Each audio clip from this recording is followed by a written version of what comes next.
Guys, ഇൻസ്റ്റാഗ്രാമത്തിൽ നിന്ന് കിട്ടിയൊരു recipe try ചെയ്ത് നോക്കാം. ഫസ്റ്റ് വേണ്ടത് ചക്കക്കുരു ആയിരുന്നു, അത് ആവശ്യത്തിലുണ്ടായിരുന്നു.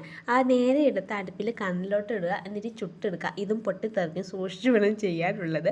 എന്നിട്ട് ഏകദേശം ചുട്ട പരുവത്തിൽ ഞാൻ പുറത്തെടുത്തിട്ടുണ്ട്. ഒരുപാട് കരിഞ്ഞിട്ടില്ല, ഈ ഒരു പരുവം മതിയെന്ന് തോന്നുന്നു. എന്നിട്ട് ഇതിൻ്റെ പുറം തൊലി മാത്രം ഞാൻ എടുത്ത് കളയുന്നുണ്ട്, ഈ ചുമന്ന തൊലി എടുത്ത് കളയുന്നില്ല, അതിരിക്കട്ടെ. ആ ജസ്റ്റ് ഒന്ന് ഞാൻ ഇടിച്ച് ചതച്ചപ്പം ഈ ഒരു അവസ്ഥയിലാണ് കിട്ടിയത്. കുറച്ചുകൂടെ പൊടിയണമെന്ന് വിചാരിച്ച് മിക്സിയിലിട്ട് കുറച്ചുകൂടെ ഒന്ന് പൊടിച്ചിട്ടുണ്ട്. ഒരുപാട് പൊടിയാക്കണ്ട. അതിലേക്ക് നമുക്ക് തേങ്ങ ഇട്ടെടുക്കാം, ശർക്കര ഇട്ടെടുക്കാം, കയ്യിലുണ്ടെങ്കിൽ ഏലക്കപ്പൊടി ഇട്ടെടുക്കാം. എൻ്റെ ലില്ലി അതുകൊണ്ട് ചേർത്തില്ല. ഇങ്ങനത്തെ സാധനങ്ങളൊക്കെ ഇതിൻ്റെ ടേസ്റ്റ് ഇരിക്കുന്ന ഇതിൻ്റെ ആ മിക്സിങ്ങിലാണ്. അതുകൊണ്ട് നന്നായിട്ട് ഞവടി കൂട്ടി എടുത്തിട്ടുണ്ട്. ഇനി ഒന്ന് ടേസ്റ്റ് ചെയ്ത് പോകാം. കശുവ നല്ല അടിപൊളി ടേസ്റ്റ് ഉണ്ട്. അത് ചക്കക്കുരുവാണെന്ന് പറയില്ല, എന്താ പറയുക, ബദാമിൻ്റെയൊക്കെ ഒരു ടേസ്റ്റായിട്ട്, ഒരു വകയിലൊരു ടേസ്റ്റായിട്ടൊക്കെ എനിക്ക് തോന്നി. ഗ്യാസിൻ്റെ എസ്കിരി ഉള്ളവർ ട്രൈ ചെയ്യണമെന്നില്ല, ബാക്കിയുള്ളവർ ട്രൈ ചെയ്യും. അപ്പോൾ അത്രയേ ഉള്ളൂ. ബായ്.